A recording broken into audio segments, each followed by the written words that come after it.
أعوذ بالله من الشيطان اللعين الرجيم. بسم الله الرحمن الرحيم.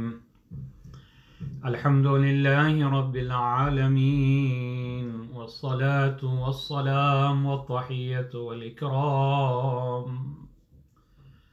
على نبي المعيد والرسول المسدد المصطفى العمجد حبيب إله العالمين أبي القاسم محمد. اللهم صل على محمد وآل محمد وعلى أهل بيته الطيبين الطاهرين المعصومين الذين عذب الله عنهم الرجس وطهرهم تطهيرا. اللهم صل على محمد وآل محمد. أما بعد، فقد قال الله تبارك وتعالى في كتابه المجيد وهو أصدق الصادقين: بسم الله الرحمن الرحيم. أينما تكونوا يدرككم الموت ولو كنتم في بروج مشيدة. صلوات. اللهم صل على فاطمة وأبيها وبعلها وبنيها وسر المستودع فيها بعدد ما أحاط به علمك.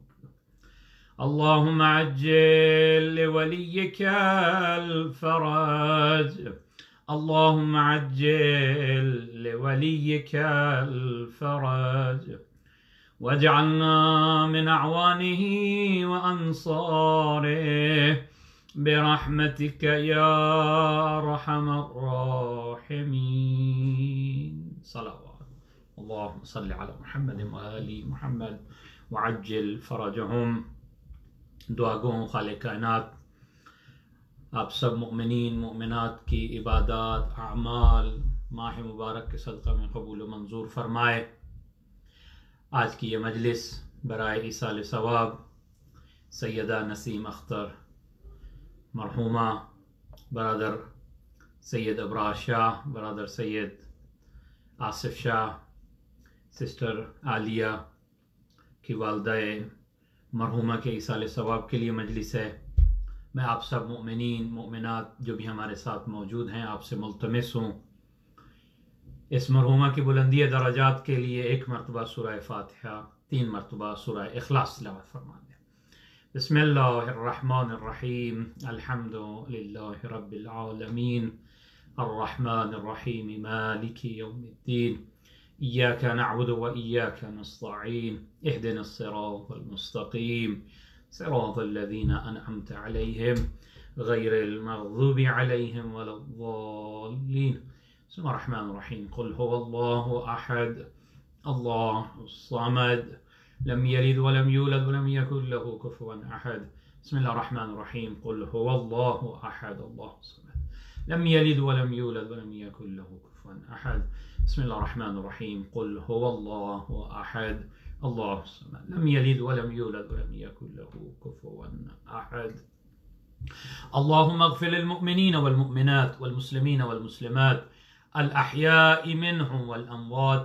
طابع بيننا وبينهم بالخيرات إنك مجيب الدعوات إنك على كل شيء قدير.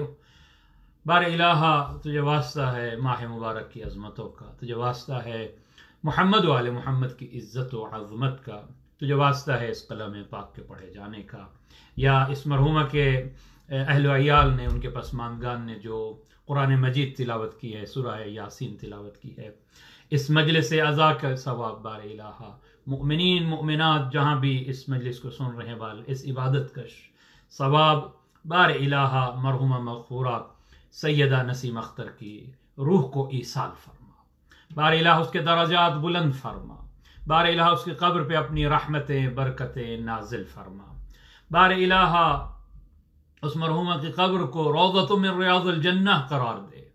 بار الہ اس کی حشر نشر صراط، ہر منزل جو آخرت کی منزل ہے، امام حسین مظلوم کے صدقہ میں بار الہا اس کی ہر منزل آسان فرما، بار الہا اس کے گناہان کبیرہ و صغیرہ سے درگزر فرما، بار الہا اس کے پاس پسماندگان کو، اس کے بیٹوں کو، اس کی بیٹیوں کو صبر عطا فرما، مؤمنین مؤمنات دیگر جو دنیا سے جا چکے ہیں ان کے درجات بلند فرما، بار الہا ہم سب کو اپنے مرحومین کو یاد رکھنے کی توفیق عطا فرما، بار الہا تجھے واسطہ ہے اس ماہ مبارک کا، ماہ رحمت کا واسطہ، قرآن مجید کا نور کا واسطہ، بار الہا اس مرحومہ کی قبر کو منور فرما، بار الہا مؤمنین مؤمنات جو بھی پریشان حال ہیں تمام مؤمنین و مؤمنات کی پریشانیاں دور فرما، بار الہا ہم کو صحیح معنی میں محمد و آل محمد کا چاہنے والا بننے کی توفیق عطا فرما، اس ماہ مبارک کے جو ایام جو راتیں رہ گئی ہیں ان سے صحیح معنی میں ہمیں مستفید ہونے کی توفیق عطا فرما،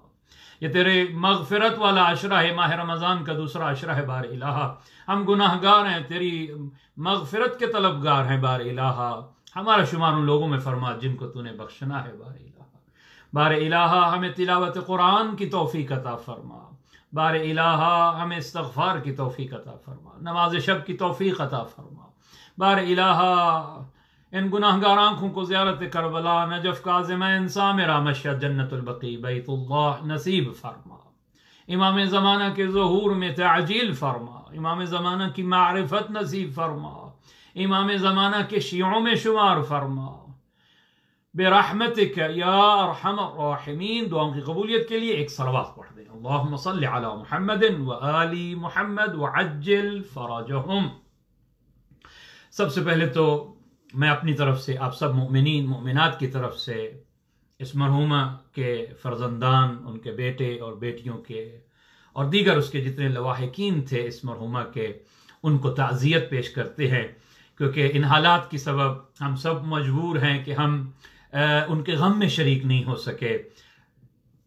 غم جو ہے کہ کسی کے کوئی بھی غمناک ہو، کوئی بھی غمگین ہو، اس موقع کے اوپر اسے احتیاج ہوتی ہے، اسے ضرورت ہوتی ہے کہ اس کے چاہنے والے، اس کے دوست، اس کے رشتہ دار اسے آئیں اور اس کے اس غم میں اس کو سہارا بنے۔ لیکن واقعاً ابھی کچھ اس ایسا دور گزر رہا ہے، ایسی آزمائش کا وقت گزر رہا ہے کہ ہم ان مرحومہ کے بیٹوں یا بیٹیوں سے بالمشافہ تعزیت بھی نہیں کر سکتے، لیکن ہماری دعائیں ان لوگوں کے ساتھ ہیں، اللہ انہیں صبر عطا فرمائے اس مصیبت پہ۔ ماں کا بچھڑنا، ماں کا غم، ماں کا جو مصیبت ہے کوئی آسان مصیبت نہیں ہے، جس حالات سے یہ لوگ گزر رہے ہیں، اللہ انہیں صبر عطا فرمائے، اس مرحومہ کے درجات بلند فرمائے۔ انشاءاللہ جو حالات اچھے ہوں گے یقیناً ہم تعزیت کے لیے، ہم اس کے لیے فاتحہ کے لیے ہم سب ضرور جائیں گے، لیکن ہم جو کر سکتے ہیں وہ دعا ہے، ہم جو کر سکتے ہیں وہ بہترین تحفہ جو بھیج سکتے ہیں وہ قرآن ہے، وہ ذکر اہل بیت ہے۔ آج بھی ہم ذکر اہل بیت کرنا چاہتے ہیں، ذکر امام حسین مصائب اہل بیت پڑھنا چاہتے ہیں۔ آج بھی ہم اس مجلس میں چاہتے ہیں کہ اپنے نفس کو تیار کریں اس سفر کے لیے۔ ہم سب مسافر ہیں، ہم نے سب اس منزل کی طرف جانا ہے جہاں یہ مرحومہ جا چکی ہے۔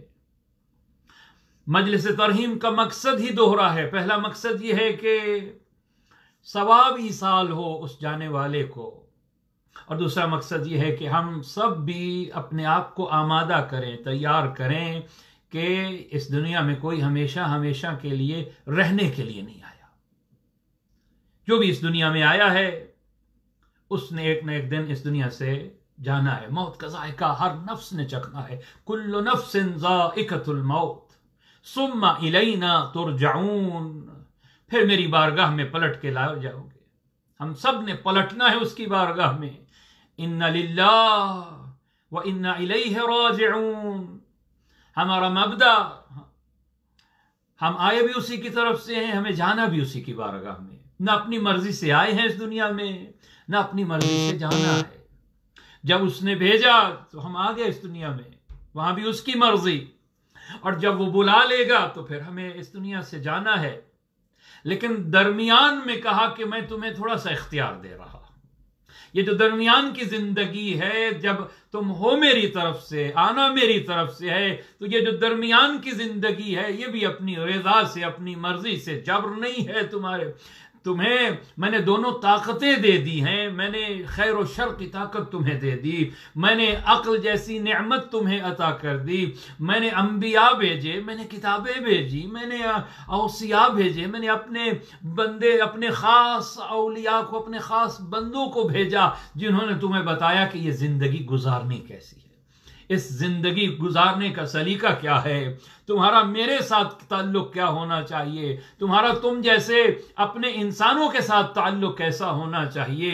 میں نے دنیا میں اس لیے بھیجا تاکہ تمہیں پرکھوں، اس لیے موت و حیات کو میں نے خلق کیا، الذی خلق الموت والحیات لیبلوکم ایکم احسن عملا، تاکہ میں دیکھوں تو صحیح تم میں سے بہترین عمل بجا لا کے کون آ رہا ہے۔ یہ دنیا عمل ہے، اليوم، آج کا جو دن ہے یہ عمل کا دن ہے، کل عمل کا دن نہیں ہوگا، کل حساب کا دن ہوگا۔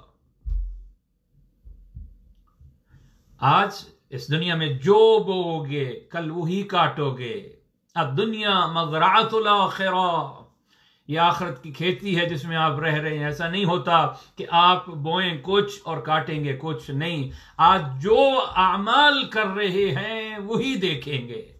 ذرہ بھر نیکی کی ہے، قرآن کہتا ہے اس کو بھی پالو گے، ذرہ بھر گناہ کیا ہے اس کو بھی پالو گے۔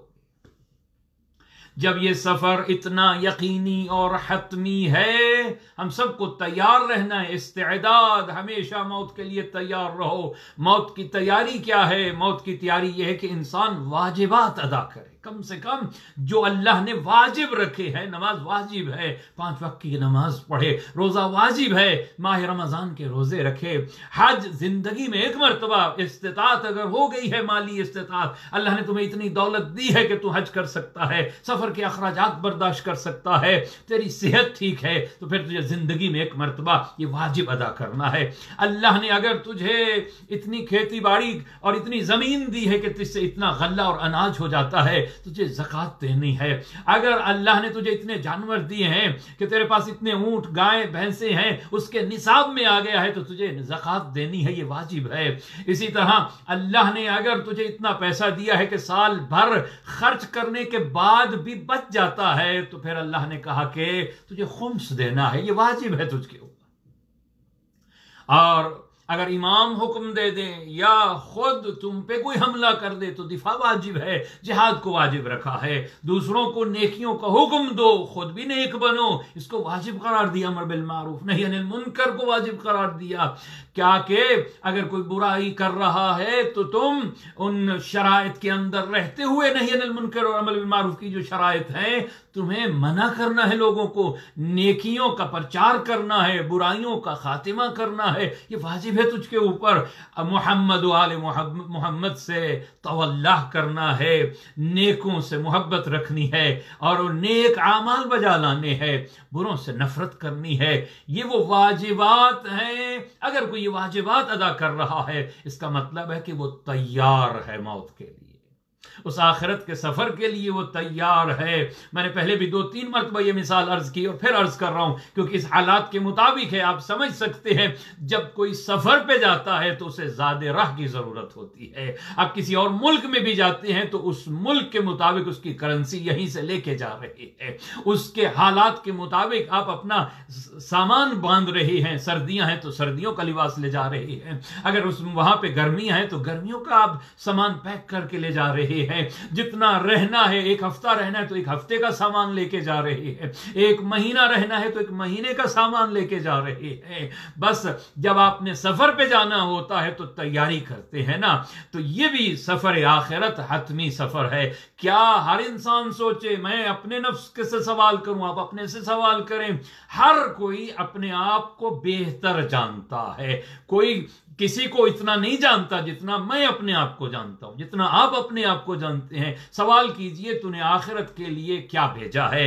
تو نے دنیا کے لیے تو ایک گھر خرید لیا ہے، تو نے دنیا کے لیے ایک بزنس کھڑا کر دیا ہے، تو نے دنیا کے لیے اپنا بینک بیلنس رکھا ہوا ہے، تو نے دنیا کے لیے کیا کیا کیا کیا ہوا ہے۔ 70 80 90 بس زندہ رہ لے گا۔ اس عارضی دنیا کو آباد کرنے کے لیے تو نے اچھی گاڑی رکھ لی ہے، تو نے، اور یہ چیزیں ضرورت زندگی ہے، ہونی بھی چاہیے، لیکن سوچنا تو چاہیے نا، جہاں میں نے ہمیشہ رہنا ہے، جو سفر میں نے طے کرنا ہے، وہ سفر ہمیشہ کا سفر ہے۔ میں نے اس دنیا کے لیے کیا کیا ہے؟ ہر انسان سوچے، غور و فکر کرے، تدبر کرے۔ خصوصاً ماہ مبارک ہے، خدا توفیق دے گا، سوچے انسان کہ اس نے آخرت کے لیے کیا بھیجا ہے۔ اور یہ واقعہ میں بارہا عرض کر چکا، اس میں ہمارے لیے عبرت ہے۔ آیت اللہ شہید دست غیب، وہ فرماتے ہیں کہ انقلاب سے پہلے میں کاروان حج پہ جایا کرتا تھا، قافلوں کے ساتھ جاتا تھا۔ جب حج کے موقع پہ وہ مطاف کے اندر جہاں طواف ہوتا ہے، رات کو کیا ایک منظر ہوتا ہے۔ اللہ تعالیٰ اس وقت کے صدقے میں ہم سب کو اپنے گھر کی زیارت نصیب فرمائے۔ کیا منظر ہوتا ہے، کیا نورانیت ہوتی ہے اللہ کے گھر کا وہ منظر۔ اس رات میں جب میں وہاں پہ بیٹھا ہوا تھا تو ایک تاجر اصفہان کا وہاں پہنچا ہے، بہت بڑا بزنس مین ہے، اور وہ آ کے کہتا ہے قبلہ مجھے نصیحت کیجئے۔ یہ بھی ایک آداب ہے، آپ علماء سے ملیں، کسی بزرگ سے ملیں تو ان کی زندگیاں گزری ہیں، ان سے کہیں ہمیں کوئی نصیحت کریں۔ کہا قبلہ ہمیں کوئی نصیحت کرے، کیونکہ یہ انسان محتاج ہے تذکر کا، کہ اسے کوئی یاد دلاتا رہے۔ بھول جاتا ہے انسان، غفلت میں چلا جاتا ہے انسان، شیطان کے بہکاوے میں آ جاتا ہے۔ کوئی نہ کوئی تو ہو جو اسے غفلت سے بیدار کرے۔ اس لیے کہا قرآن پڑھ، یہ قرآن تجھے غفلت سے بیدار کرے گا۔ نماز پڑھ، یہ نماز تمہارا تعلق اللہ سے رہے گا، تجھے غافل نہیں رہے گا۔ جو ہر روز 10 آیتیں پڑھتا ہے، لم یکتب من الغافلین، وہ غافلین میں شمار نہیں ہوتا۔ قرآن سے، نور سے تعلق رہ جائے، کلام معصوم سے تیرا تعلق رہ جائے تو کبھی غافل نہیں ہوگا۔ فرمایا آیت اللہ مجھے نصیحت کیجئے۔ کہا کہ بس ایک جملہ آیت اللہ نے اس بزنس مین کو، ایک جملہ کہا، اللہ کا گھر تھا، مقام مقدس تھا، بس ایک جملے نے اس بزنس مین کا مقدر سنوار دیا۔ کہا اچھا بس نصیحت یہ کرتا ہوں کہ غور کر، سوچ تو، کیونکہ اس نے تعارف کرایا کہ میرا فیکٹری ہے، میں یہ ہوں، میں وہ ہوں۔ اس نے کہا کہ یہ تو دنیا کے لیے، بس اتنا سوچ آخرت کے لیے تو نے کیا جمع کر رکھا ہے، بس یہ سوچ۔ ہمیں سب کو سوچنا ہے کہ میں نے آخرت کے لیے کیا جمع کر رکھا ہے۔ میری دنیا کے لیے تو یہ ہے، مجھے معلوم ہے میری دنیا کے لیے میرے پاس کیا ہے، لیکن میری آخرت کے لیے میرے پاس کیا ہے؟ کیا میں خالی ہاتھ تو نہیں ہوں؟ میرے نامہ اعمال میں میں کیا لے کے جا رہا ہوں؟ اور وہ شخص جب پلٹ کے گیا ہے تو اس نے کئی مسجدیں بنوائی، کئی مدرسے بنائے۔ آج بھی ایران کے اندر بہت سارے مدرسے ہیں، جو عالم بتا رہے ہیں، جن سے میں واقعہ سنا کہ انہوں نے اپنی زندگی میں وقف کر دیا۔ زندگی میں آدھی کھجور خرچ کر دینا اپنے آپ کے لیے، یہ زیادہ ثواب رکھتا ہے کہ مرنے کے بعد آپ کے لیے کوئی خرچ کرے۔ وہ بھی اجر ہے، وہ ثواب ہے، لیکن اپنی زندگی میں خود اپنے لیے نامہ اعمال پر کر لو۔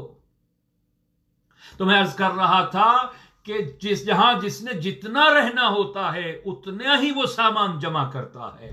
اور اس کی مثال آج کل تھوڑی سی ہم سمجھ سکتے ہیں۔ ہم آج کل لاک ڈاؤن میں زندگی گزار رہے ہیں، لیکن یہ لاک ڈاؤن وہ لاک ڈاؤن نہیں ہے۔ ہم جب جانا چاہتے ہیں اشیاء غذا خریدنے کے لیے تو ہمیں اجازت ہے، ہم جا سکتے ہیں، لیکن پھر بھی جب لاک ڈاؤن ہو رہا تھا ہر انسان پریشان تھا۔ آپ نے دیکھا شاپس کے اندر کتنا رش لگا ہوا تھا کہ کہیں ہو سکتا ہے کہ کچھ چیزیں غائب نہ ہو جائے مارکیٹ سے، پھر ہمیں ملے نہیں۔ اس لیے ہر انسان چاہتا تھا کہ وہ جو کچھ ہفتے میں نے گھر میں لاک ڈاؤن ہو جانا ہے، میں نے بند ہو جانا ہے، اس کے لیے کچھ سامان جمع ہو جائے۔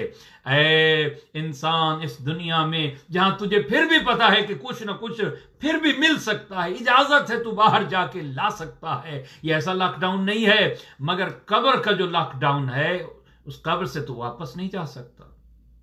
پھر کوئی بھیج دے تو اس کی مہربانی، اگر کوئی اعمال بھیج دے تو اس کا لطف ہے، تیری نگاہیں اس طرف رہیں گی۔ تو اس قبر کے لاک ڈاؤن میں جب جائے گا تو کیا لے کے جا رہا ہے؟ ہر انسان غور و فکر کرے کہ میں اپنی اس قبر کے لیے اس دنیا سے کیا لے کے جا رہا ہوں۔ تزودو، زاد راہ جمع کرو، قرآن کہہ رہا ہے، اور بہترین زاد راہ تقوی ہے، بہترین زاد راہ جو اس دنیا سے لے جا سکتے ہو، ورنہ حسرتیں رہ جائیں گی قیامت کے دن۔ قرآن مجید نے حسرتوں کا تذکرہ کیا ہے، انسان حسرت کرے گا، کاش میں نے یہ کیا ہوتا، کاش، مگر وہ حسرتیں کام نہیں آئیں گی۔ اب موقع ہے ہمارے پاس، تو موت کی تیاری میں عرض کر رہا تھا، واجبات ادا کرنا۔ دوسری تیاری کیا ہے موت کی؟ کہ انسان حرام سے بچے، اپنے آپ کو بچائے، محرمات سے جو بچتا ہے، واجبات ادا کرتا ہے، اور اس نے اپنا اخلاق اچھا بنا لیا ہے، پھر اسے مولا فرماتے ہیں موت سے ڈرنا نہیں چاہیے، اسے موت سے ڈر نہیں لگتا، اس لیے کہ وہ تیار ہے موت کے لیے۔ جو موت کے لیے اپنے آپ کو تیار کر رہا ہے، پھر اس کی عبادت میں سستی نہیں آتی، پھر وہ عبادت کرتے ہوئے 10 مرتبہ سوچتا نہیں ہے، اسے معلوم ہے کہ یہ واجبات ہیں۔ جو موت کے لیے تیار ہوتا ہے وہ کسی کی حق تلفی نہیں کرتا، جو موت کے لیے تیار ہوتا ہے وہ محرمات کے نزدیک نہیں جاتا، اس لیے کہ معلوم ہے کہ میں نے حساب دینا ہے۔ یہ دنیا عجیب ہے، امیر کائنات فرماتے ہیں جائیے نہج البلاغہ پڑھیے، جیسے علی نے دنیا کا تعارف کرایا ہے، کسی نے ایسا تعارف ہی نہیں کرایا اس دنیا کا۔ اللہ اکبر۔ فرماتے ہیں اس دنیا میں اگر حلال کمایا ہے، فی حلالہا حساب، تو اس کا حساب ہوگا، یعنی انکم بھی حلال ہو، خرچ بھی حلال طریقے سے ہو، اسراف نہ ہو اس میں، حرام جگہ پہ حلال پیسہ نہ لگاؤ، فی حلالہا حساب وفی، اور اس کے حرام میں عقاب ہے، حرام میں حساب نہیں ہے۔ اگر انکم ہی حرام کی تھی، اب چاہے صدقہ دیا ہے، چاہے نیکیاں کی ہیں، اس سے وہ نیکیاں شمار نہیں، وہ پیسہ ہی تیرا نہیں تھا۔ تیاری موت کے لیے ہم سب کو تیار ہونا چاہیے، ایک نہ ایک دن کبھی بھی ہمارا بلاوا آ سکتا ہے۔ اس کی مثال علماء نے یہ بھی دی کہ ہم مسافر ہیں نا، ٹرین کی طرح، آپ نے دیکھا ہے کہ ایک ٹرین چل رہی ہے، اپنی اپنے وقت پہ مسافر آتے ہیں، اپنی اپنی منزلوں پہ اتر جاتے ہیں، پھر انہی سیٹ پہ کوئی اور آ کے بیٹھ جاتا ہے۔ یہ ہمارے گھروں کی میں مثال دیتا ہوں، جس گھر میں آپ بیٹھے ہیں، سوچئے 100 سال پہلے اس میں کوئی اور رہتا تھا، آپ نہیں رہتے تھے۔ 100 سال بعد کی سوچئے، 100 سال بعد اگر یہ گھر موجود ہوگا، آپ اور میں نہیں ہوں گے، کوئی اور ہوگا اس گھر کے اندر۔ قبرستانوں میں جائیے، اور مستحب ہے جمعے کی صبح کو قبرستان جانا چاہیے، اس لیے کہ موت یاد رہے انسان کو۔ وہاں پہ کتنے ایسے افراد سوئے ہوئے ہیں جو ہماری طرح تھے، ہماری طرح کی خواب غفلت میں پڑے ہوئے تھے، موت نے انہیں آ کے جگا دیا۔ ہم قبل اس کے کہ موت ہمیں جگائے، ہم خود جاگ جائیں، حقیقت دنیا کو سمجھیں۔ دنیا آخرت کی کھیتی ہے، ہمیں اس لیے بھیجا گیا ہے تاکہ یہاں نیک اعمال کریں اور اس کا اجر آخرت میں ہمیں پائیں۔ یہ دنیا ایک عارضی پیریڈ ہے جس کے لیے ہمیں یہاں رکھا گیا ہے، ایسا نہیں کہ ہمیشہ ہمیشہ کے لیے ہم نے رہنا ہے۔ یہ تو تمہید تھی، لیکن میں کسی اور طرف آپ کو لے جانا چاہتا ہوں، کیونکہ ایک اولاد نے اپنی والدہ کی مجلس کا انتظام کیا ہے، تو میں چاہتا ہوں آج والدین اور والدہ کا مقام عرض کروں۔ کیا مقام ہے والدہ کا؟ جن کے والدین زندہ ہیں، خوش قسمت ہیں تم لوگ، تمہیں قدر کرنی چاہیے، اس لیے کیا کسی نے خوب کہا، قدر کرو اپنے والدین کی، ایک ایک لمحے کی قدر کرو، اس لیے کہ تمہیں ان سے ملنے کے لیے اب قبرستان نہیں جانا پڑتا، اپنے گھر میں موجود ہے، تمہاری جنت تمہارے گھر میں موجود ہے۔ اور جن کے والدین دنیا سے چلے بھی گئے ہیں، انہیں بھی مایوس نہیں ہونا چاہیے. بعض دفعہ سوچتے ہیں نہیں میری تو اب دعا کی منزل چلی گئی. نہیں، تمہاری دعا کی منزل اب بھی موجود ہے، تمہاری جنت اب بھی موجود ہے. تو نیک بن، تو نیک اعمال کر، اس کے بدلے میں اس کی روح تیرے لیے دعا کرے گی. خوش کر ماں کی روح کو، خوش کر.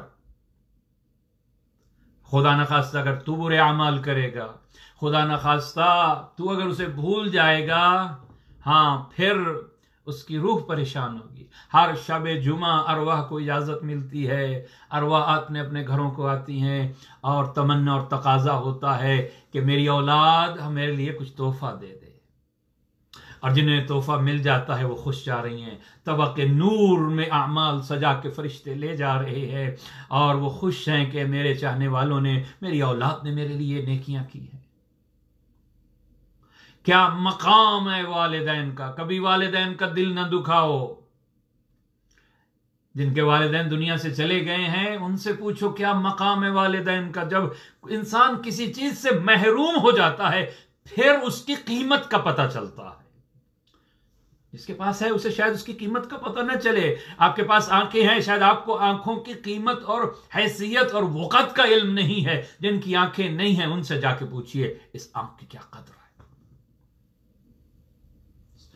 بیماروں سے پوچھئے کہ صحت کی کیا قدر ہے. اسی طرح جو اس دنیا سے ماں باپ جن کے جا چکے ہیں ان سے پوچھئے کہ ماں باپ کس نعمت کا نام تھا. اور ماں باپ کے اندر پھر جو ماں کا مقام ہے، دنیا میں کوئی محبت ماں کی محبت کا مقابلہ نہیں کر سکتی. قرآن مجید نے جس انداز میں بات کی ہے، عجیب انداز کے اندر، واقعاً اگر پورا قرآن مجید پڑھ لیجئے، اللہ نے 4 مقامات پہ، ایک مرتبہ نہیں. یہ جب ہم بھی اپنے کلام میں کوئی بات بار بار کہتے ہیں، میں اپنی تقریر میں اگر کوئی ایک بات 4 دفعہ کہوں اس کا مطلب ہے کہ یہ بات بڑی اہم ہے. اور وہ خالق اگر ایک ہی بات کو 4 مختلف مفہوموں میں بار بار تکرار کرے اس کا مطلب کوئی بڑا مقام ہے. میرا اور آپ کا کلام نہیں ہے، اللہ کا کلام ہے، خالق کا. 4 مرتبہ کہتا ہے وَبِالْوَالِدَيْنِ إِحْسَانًا. سورہ بقرہ آیت نمبر 83. لا تعبدون الا اللہ، اللہ کے سوا کسی کی عبادت نہیں کرنی. وَبِالْوَالِدَيْنِ إِحْسَانًا، اور والدین سے نیک سلوک کرے، نیکی کریں والدین سے. پھر سورہ نساء آیت نمبر 36 میں اسی مطلب کو بیان کیا. وَاعْبُدُوا اللَّهَ وَلَا تُشْرِكُوا بِهِ شَيْئًا وَبِالْوَالِدَيْنِ إِحْسَانًا. اللہ کی عبادت کرو، کسی کو شریک نہ ٹھہراؤ اللہ کے ساتھ، اور وَبِالْوَالِدَيْنِ إِحْسَانًا، والدین سے نیکی کرو. سورہ انعام کی آیت نمبر 151 میں پھر یہی مطلب اللہ نے پھر دہرایا. اللہ تشرکوا بہ شیئا، اللہ کے ساتھ کسی کو شریک نہ جانو. وبالوالدین احسانا، اپنے والدین کے ساتھ، ماں باپ کے ساتھ نیکی کرو. اور پھر سورہ اسراء کی آیت نمبر 23 میں اسی مطلب کو پھر وَقَضَى رَبُّكَ أَن لَا تَعْبُدُوا إِلَّا إِيَّاهُ وَبِالْوَالِدَيْنِ إِحْسَانًا. اور تیرے رب کا فرمان یہ ہے، تیرے رب نے یہ بات لکھ دی ہے، عبادت ہوگی تو فقط اللہ کی، اور احسان کرو والدین کے ساتھ. اس انداز میں اللہ اپنے ساتھ جن کا تذکرہ کرے وہ ہستیاں ہیں. وہ ہمیں بتانا چاہتا ہے خالق میں ہوں، رازق میں ہوں، رب میں ہوں. اس دنیا میں جو تمہیں لے کے آیا وہ میں ہوں، لیکن وسیلہ میں نے ماں باپ کو بنایا تھا. رازق میں ہوں لیکن رزق کا وسیلہ میں نے ماں باپ بنائے تھے. رب میں ہوں، پالنے والا میں ہوں، مگر میں نے تمہاری پرورش کے لیے جو رکھے ہیں 2 ہستیوں تمہیں دی ہیں، وہ ہے والدین. اگر یہ نہ ہوتے تمہارا نام و نشان نہ ہوتا. وہ اصل ہیں، وہ جڑ ہیں جس کی تم شاخ ہو. آج جو کچھ جس مقام پہ پہنچتا ہے وہ ماں باپ کی دعا کا سبب ہوتا ہے. یاد رکھیے گا، میرا عقیدہ ہے، یہ نظریہ ہے، کوئی بھی کسی مقام پہ پہنچا ہے تو اس کے پیچھے اس کی ماں کی دعا ہے. اور ایسی دعا جو بغیر مطلب کے ہے، ایسا اخلاص نہیں دکھا. دنیا کے ہر رشتے میں کوئی نہ کوئی لالچ نظر آتا ہے، کوئی نہ کوئی مطلب نظر آتا ہے. تنہا ماں باپ کا رشتہ ایسا ہے جو خلوص کا رشتہ ہے. اللہ اکبر. ہر وقت ماں اور باپ کے لب پہ دعا رہتی ہے والدہ اپنے اولاد کے لیے. اور ذرا قرآن مجید کی کچھ آیات ہیں جو ماں باپ کے متعلق، وہ میں آپ کے سامنے عرض کر دوں. حضرت سورہ لقمان کے 14 نمبر آیت میں انشکر لی ولوالدیک، میرا بھی شکر ادا کر اور اپنے والدین کا بھی شکر ادا کر. اللہ اپنے ساتھ ساتھ والدین کا تذکرہ کر رہا ہے. کجا مقام ربوبیت، کجا یہ بندوں کا مقام، ان دو ہستیوں کا مقام کہ اللہ اپنے ساتھ تذکرہ کرے. میرا شکر ادا کر، میں خالق ہوں، میں رازق ہوں، میرا شکر ادا کر. پھر اس کے بعد اگر کسی کا شکر ادا کرنا ہے، مخلوق میں اگر کوئی حقدار ہے شکر جس کا ادا کر، تو ماں باپ کا شکر ادا کر. اس لیے کہ تو جو کچھ ہے، جس نے تجھے چلنا سکھایا، جس نے تجھے بولنا سکھایا، اس لیے کہ تیرا گوشت پوست ماں کے شیر سے بنا ہے، جس نے 9 مہینے تجھے اپنے پیٹ میں رکھا ہے. میں آخر پہ امام زین العابدین کی وہ دعا کا کچھ ٹکڑا پڑھوں گا جس میں امام نے والدہ کی قدر بتائی. کیا مقام ہے والدہ کا. اور کبھی کہا کہ جب وہ بوڑھے ہو جائیں، اعصاب کمزور ہو گئے ہیں بڑھاپے کے اندر، جس طرح جسم کے اعضاء کمزور ہو جاتے ہیں، اعصاب کمزور ہو جاتے ہیں، تمہیں پھر بھی حق حاصل نہیں ہے کہ بوڑھے والدین کے آگے تو اف کر. اگر وہ دونوں یا ان دونوں میں سے ایک بوڑھا ہو جائے، فلا تقل لہما اف، تجھے حق نہیں ہے کہ تو انہیں اف تک کہے. امام صادق فرماتے ہیں اگر اف سے بھی کوئی چھوٹا کلمہ ہوتا اللہ اس کا تذکرہ کرتا، تجھے یہ بھی رائٹ نہیں ہے کہ تو ان کے آگے اف کہے. ولا تنہرہما، اللہ اکبر، بجائے کہ کجا کہ تو ان کی توہین کر، چڑک ان کو، بلکہ کس طرح ٹریٹ کر. وَقُلْ لَهُمَا قَوْلًا كَرِيمًا، اللہ اکبر، تو ان کے ساتھ بہترین بات کر، اچھے طریقے سے. وَاخْفِضْ لَهُمَا جَنَاحَ الذُّلِّ مِنَ الرَّحْمَةِ، اطاعت کر، اپنے کندھوں کو جھکا دے ان کے آگے. اور دعا مانگ ہمیشہ اپنے ماں باپ کے لیے. وَقُلْ رَبِّ ارْحَمْهُمَا، اے اللہ ان دونوں پہ رحم کر. کما ربیانی صغیرا، جس طرح انہوں نے میری پرورش کی تھی رحم کے ساتھ، جس طرح انہوں نے میری پرورش کی تھی ایسی ان پہ رحم فرما. قل رب ارحمہما کما ربیانی صغیرا. اور حضرت ابراہیم کا بھی وہاں ملتا ہے سورہ ابراہیم میں. حضرت ابراہیم دعا کر رہے ہیں. یہ طریقہ ہے اپنے والدین کو ہمیشہ دعا میں یاد رکھے، کبھی بھی نہ بھولیں. روایت کے الفاظ ہیں دو طرح کے عاق لوگ ہوتے ہیں. اولاد 2 طرح کی عاق ہوتی ہے. ایک وہ اولاد ہے جو زندگی میں دل دکھائے اور والدین انہیں عاق کر دے، نافرمان والدین. اور ایک وہ ہیں جو زندگی میں تو تابعدار تھے مگر مرنے کے بعد بھول گئے اپنے والدین کو. اللہ کے ہاں ایسی اولاد بھی آنکھ شمار ہوتی ہے، اور آنکھ کا کم سے کم سزا یہ ہے، جنت تو دور کی بات ہے، جنت کی خوشبو بھی نہیں سونگھ سکتا جو عاقل والدین ہے.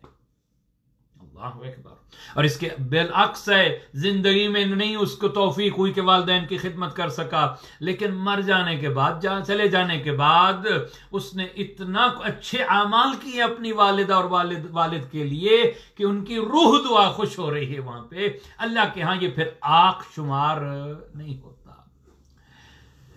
امام صادق کے پاس صحابی آ کے منصور ابن حازم کہتا ہے یا ابن رسول اللہ ای الاعمال افضل، آپ مجھے بتائیے دنیا میں سب سے اچھا کام کون سا ہے.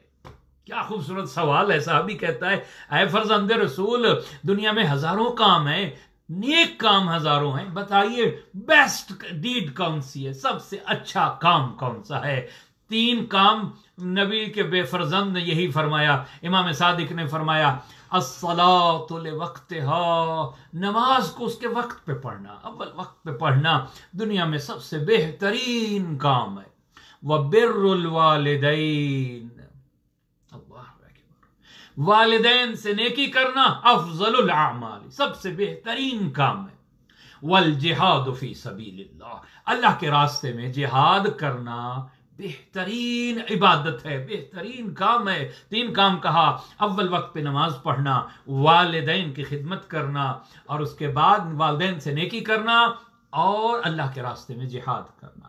معصوم سے پوچھا گیا یہ جو احسان کی بات کی ہے والدین سے، وبالوالدین احسانا، یہ احسان سے مراد کیا ہے بتائیے؟ فرمایا الاحسان، احسان کا مطلب یہ ہے کہ تو ان سے اچھے طریقے سے پیش آ، اور اس کے بعد بغیر ان کے مانگنے کے ان کی حاجت کو پورا کر دے، یہ احسان ہے والدین کے ساتھ۔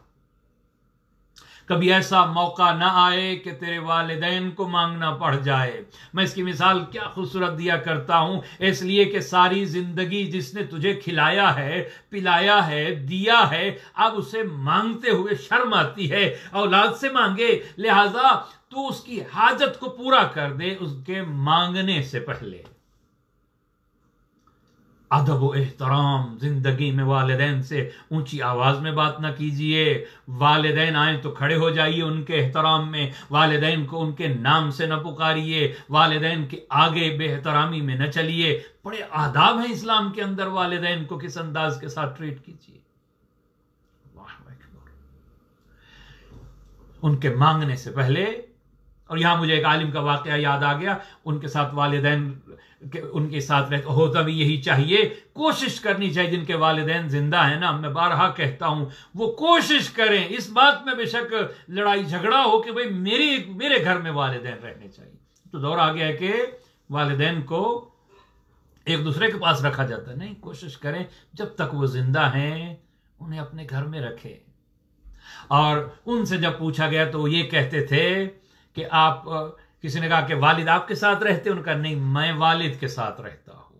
یہ ہمارے ہوتا ہے، بعض لوگ کہتے ہیں والدین میرے ساتھ رہتے ہیں، نہیں بھئی تو بڑا بن گیا ہے، اور وہ اصلیں کہو میں والدین کے ساتھ رہتا ہوں۔ جملہ بدلنے سے کیا، مقام والدین آپ کے ذہن میں ہے۔ جو یہ کہے گا کہ نہیں میں والدین کے ساتھ رہتا ہوں، اس کا مطلب ہے وہ اب بھی قائل ہے کہ اصل وہ ہے، میں شاخ ہوں، وہ جڑ ہے۔ والدین اس درخت اور سائے کی مانند ہے۔ جاء رجل الی النبی، وقت نہیں ہے میں اس کو تفصیل میں نہیں جاتا، بس کچھ احادیث آپ کے سامنے پڑھ دوں معصوم کی۔ ایک بندہ ہمارے نبی کے پاس آ کے کہتا ہے، فقال یا رسول اللہ من ابرأ، میں نیکی کس سے کروں؟ میں نیکی کرنا چاہتا ہوں، تو کون حقدار ہے نیکی کا؟ سب سے زیادہ حقدار کون ہے؟ قال امک، تیری ماں سب سے زیادہ حقدار ہے، جا ماں سے نیکی کر۔ قال ثم من، یا رسول اللہ میں ماں کے بعد کس سے نیکی کروں؟ قال امک، پھر کہا ماں کے ساتھ۔ یا رسول اللہ پھر کس کے ساتھ؟ قال امک، 3 مرتبہ فرمایا امک، امک، تیری ماں زیادہ حقدار ہے، سب سے زیادہ حقدار ہے کہ تو اپنی ماں کے ساتھ نیکی کر۔ 4تھی مرتبہ فرمایا قال اباک، اپنے باپ کے ساتھ۔ اللہ اکبر۔ ثلاث لم يجعل اللہ عز وجل لأحد فیہن رخصہ، 3 چیزیں ایسی ہیں کہ اللہ نے اس میں کسی کو بھی اجازت نہیں دی، ہر صورت میں اس کو پورا کرنا ہے۔ اس میں ایمان کی شرط بھی اٹھا لی ہے، اسلام کی شرط بھی اٹھا لی ہے، باقی نیکیوں میں اللہ نے شرائط رکھی ہیں، مومن ہونا چاہیے، اس کا عادل ہونا چاہیے، فلاں ہو تب یہ کرو، مگر 3 باتیں ایسی ہیں کہ اللہ نے بہت ساری شرائط کو اٹھا لیا ہے۔ ثلاثن، 3 چیزیں ایسی ہیں لم یجعل اللہ عز وجل لأحد فیہن رخصہ، اللہ نے کسی کو اس میں معافی نہیں دی۔ اداء الامانہ الی البر والفاجر، اگر کوئی فاسق بندہ بھی امانت رکھوائے، اس کی امانت کو امین ہونا چاہیے، تمہیں اس میں خیانت کا حق حاصل نہیں ہے، اس لیے کہ وہ گناہگار ہے، کافر ہے، نیک ہے، جو بھی ہے، بد ہے، اس میں کوئی وہ شرط نہیں ہے۔ والوفاء بالعہد بالبر والفاجر، چاہے اچھا ہے چاہے برا ہے، اس کے وعدے کی وفا کرو۔ وبر الوالدین برین کان او فاجرین، والد نیک ہو پھر بھی اس سے نیکی کر، خدا نخواستہ والد گناہگار ہے، حتیٰ کہ روایت میں ہے کہ تیرے حق میں والدین نے تجھ پہ ظلم بھی کیا ہے، تجھے پھر بھی حق حاصل نہیں ہے کہ تو توہین اور اہانت کر اپنے والدین کی۔ یہ مقام ہے بر الوالدین۔ اور پھر فرمایا سید الابرار یوم القیامہ، رجل بر بوالدیہ بعد موتہما، وہ نیکوں کاروں کا سردار ہوگا، بڑا نیک بندہ ہوگا جو ماں باپ کے مر جانے کے بعد بھی انہیں بھولا نہیں ہے، ان کے ساتھ نیکی کیا کرتا ہے۔ میرے ذہن میں واقعہ آ گیا، ایک مرتبہ حضرت موسیٰ ابن عمران نے اللہ سے کہا، بار الہ جنت میں میرا نشین کون ہوگا، جس کا گھر میرے گھر کے ساتھ ہوگا، میرا ہمسایہ کون ہوگا جنت کے اندر، میں مقام اس کا دیکھنا چاہتا ہوں، وہ کون ہے؟ آواز قدرت آئی، اے موسیٰ اگر جنت میں اپنا ہمسایہ دیکھنا چاہتا ہے نا، فلاں شہر چلا جا، فلاں شہر میں ایک نوجوان ہے، ایک قصاب ہے، وہ تیرا ہمسایہ ہے۔ موسیٰ کو شوق پیدا ہوا، میں دیکھوں تو صحیح کہ عمل کیا کرتا ہے۔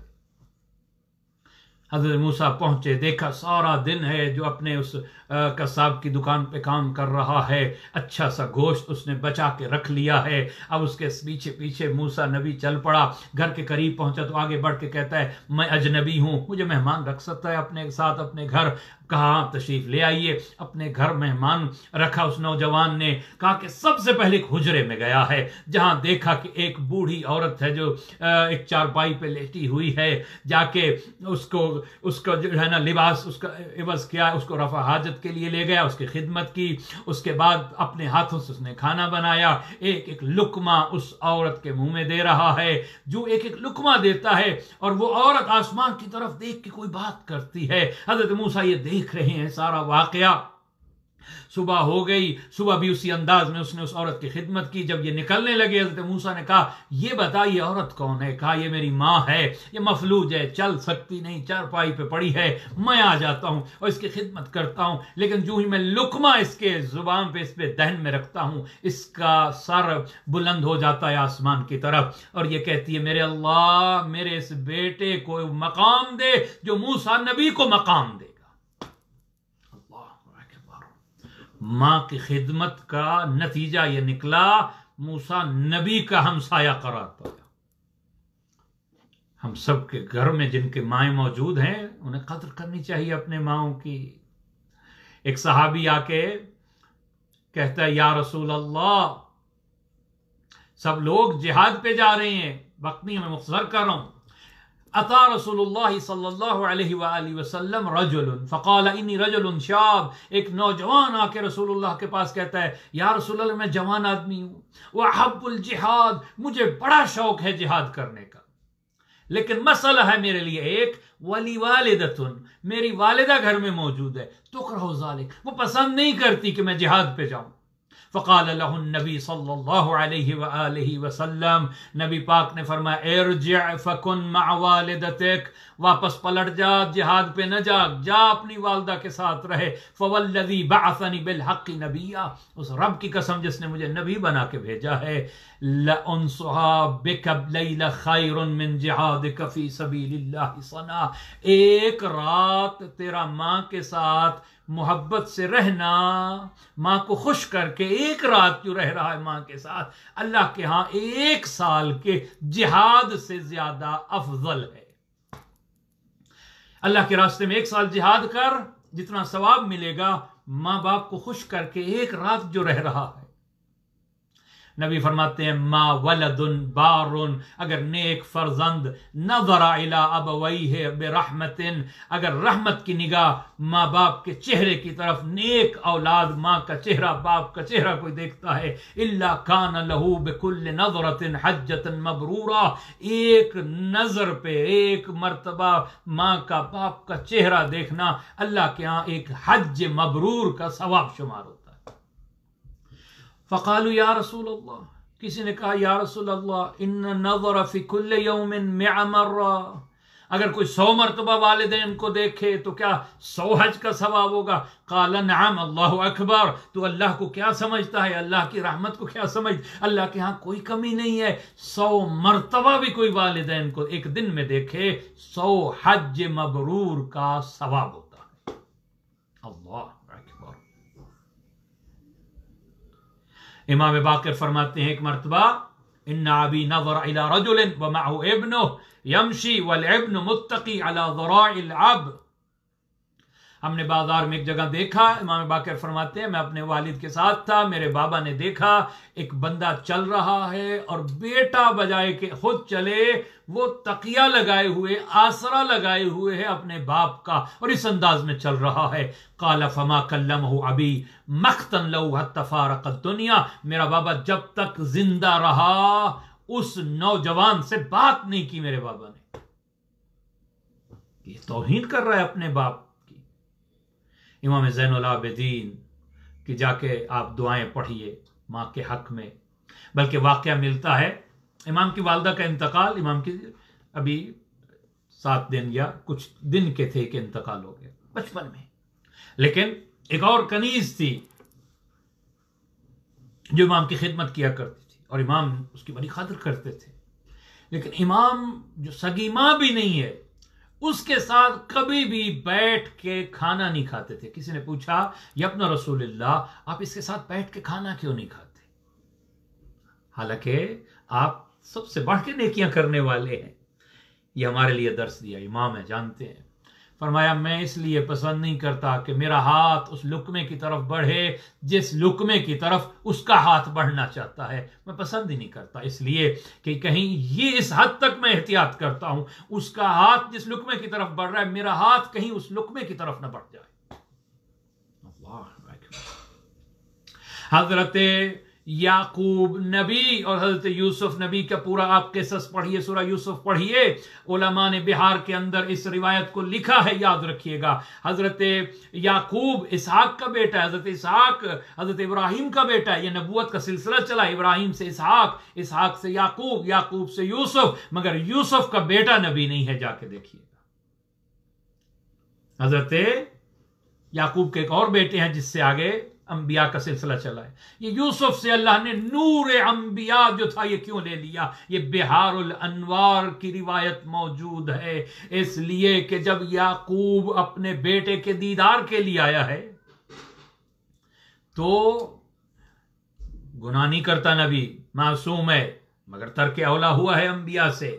یہاں پہ بھی ادب میں ہونا یہ چاہیے تھا کہ یوسف سواری سے نیچے اتر آتا، لیکن کیونکہ بادشاہ وقت تھا، اپنی مملکت میں وہاں کھڑا تھا تو سواری سے نیچے نہیں اترا.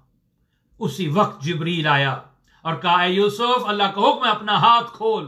یوسف نبی نے اپنا ہاتھ کھولا، ایک نور اس ہاتھ سے خارج ہوا. کہا کہ اے یوسف اب تیری نزعت النبوة من عقبك عقوبة لما لم تنزل الى شیخ یعقوب فلا يكون من عقبك نبی. اللہ کا حکم ہے کہ ہم نے تجھ سے تیری نسل سے نبوت کو لے لیا ہے اس لیے کہ تو باپ کے لیے سواری سے نہیں اترا. اللہ اکبر. اور امام زین العابدین علیہ السلام کے اس فرمان کو دیکھتے ہیں، اس میں حق کے والے کبھی ہر کسی کا حق ادا کر سکتے ہیں، اس کے ساتھ احسان کسی نے کیا اس کا حق ادا ہو سکتا ہے. جس کا حق ادا نہیں ہو سکتا اسے والدین کہتے ہیں. جو بھی آپ کر لیں حق ادا نہیں ہو سکتا. روایت طولانی ہے جس کا مفہوم یہ ہے کہ یا رسول اللہ میری والدہ بوڑھی ہو گئی، میں اس کو اپنے ہاتھوں سے کھانا کھلاتا ہوں، میں اس کے سارے کام کرتا ہوں، میں اس کو اپنی پشت پہ اٹھا کے حج پہ لے گیا، میں نے یہ کیا، میں نے وہ کیا. یا رسول اللہ کیا میں نے اس کا حق ادا کر دیا؟ آواز نبی آئی نہیں، تو اس کی ایک رات کا بھی حق ادا نہیں کر سکتا. جس سختی سے تو اس نے پالا ہے.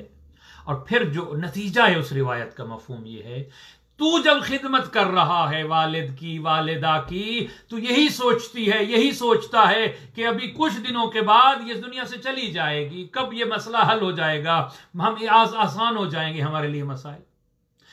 مگر وہ جب تیری خدمت کر رہی تھی تو وہ تیری زندگی کی دعائیں کرتی تھی.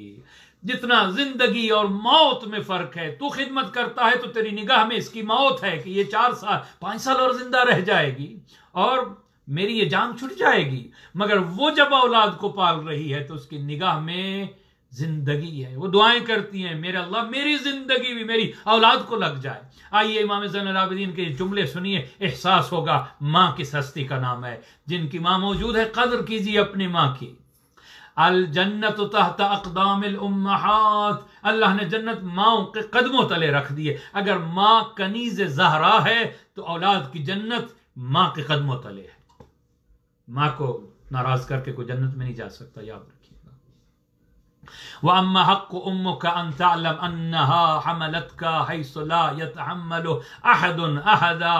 امام زین العابدین فرماتے ہیں ماں کی منزلت پہچان، ماں کی عظمت پہچان. جس طرح اس نے 9 مہینے تجھے اٹھایا تھا ایسے کوئی کسی کو نہیں اٹھاتا. وَأَعْتَتْكَ مِنْ ثَمَرَةِ قَلْبِهَا مَا لَا يُؤْتِي أَحَدٌ أَحَدًا. اس نے اپنے جگر کا، اس نے اپنا جگر دیا ہے تیرے لیے. وہ جو غذا تجھے ابتدائی دنوں میں لی ہے نا اس کے سینے سے، اس کا جگر تھا، اس کا تھا، اس کے بدن کا حصہ تھا جو وہ تجھے دے رہی تھی. ایسے کوئی کسی کو نہیں دیتا. وَلَمْ تُبَالِ أَن تَجُوعَ وَتَطْمَعَ. ایسا کوئی پا سکتا ہے خود بھوکا رہ کے جو تجھے کھلائے؟ کوئی پا سکتا ہے زندگی میں وہ بھوکی رہ کے، وہ چاہتی تھی میں بھوکی رہ جاؤں مگر میری اولاد بھوکی نہ رہ جائے. وہ چاہتی تھی کہ میں پیاسی رہ جاؤں تو وہ خود پیاسی رہ کے تجھے پیاسا نہ رہنے دے. وہ خود نہ پہن کے تجھے پہنائے. کوئی بات نہیں، میں ایک سوٹ سے گزارا کر لوں گی، میری اولاد اچھے کپڑے پہن لے. دنیا میں کوئی ایسی قربانی نہیں دے سکتا. اپنی نیند قربان کر کے جو تجھے تیری نیند کے لیے جاگے اسے ماں کہتے ہیں. دنیا میں ایسا کوئی نہیں ہے جو اپنی نیند قربان کر کے تجھے تیری نیند کی فکر کرے. جو گرمی برداشت کر کے تجھے ٹھنڈک دینا چاہے اسے ماں کہتے ہیں. لِتَكُونَ لَهَا فَإِنَّكَ لَا تُطِيقُ شُكْرَهَا إِلَّا بِعَوْنِ اللَّهِ وَتَوْفِيقِهِ. تو شکر ادا کر ہی نہیں سکتا اپنی ماں کا سوائے کہ اللہ توفیق دے. خلاصہ یہی ہے کہ جن کی مائیں دنیا سے چلی گئیں وہ بھی نا امید نہ ہو، وہ نیکیاں کریں ان کے لیے، انہیں یاد رکھیں، ہر نیکی کے وقت انہیں یاد رکھے، ان کی روح ان کے لیے دعا کرے گی. اور جن کی مائیں اور باپ زندہ ہیں وہ اپنے ماں باپ کی خدمت کریں. اپنی جنت کما سکتے ہیں اپنی ماں باپ کی خدمت کر کے. جب ماں ہی کا تذکرہ ہے تو میں بھی چاہتا ہوں ایک کچھ ماؤں کا تذکرہ کروں. میں چاہتا ہوں کہ میں حسنین کی ماں کا تذکرہ کروں. افطار کا وقت قریب آ گیا ہے، اس لیے کہ اولاد نے اپنی ماں کی مجلس ترحیم کرائی ہے نا. لوگوں نے پھر بھی پرسہ دیا ہے فون کے اوپر یا جس طریقے سے بھی. میں چاہتا ہوں کہ میں اس دکھیاری ماں کا تذکرہ کروں جس کی اولاد چھوٹی ہے، ابھی 5 6 سال 7 سال یہ سن ہے جس کی اولاد کا. اور میں نے بارہا کہا کہ اے زہرا تو کتنی مظلومہ ہے، تیری مصیبت کا ادراک بھی نہیں ہو سکتا. تیری مصیبت بھی چھپی ہوئی ہے، تیری قبر بھی چھپی ہوئی ہے، تیرا جنازہ بھی رات کی تاریکی میں اٹھا ہے.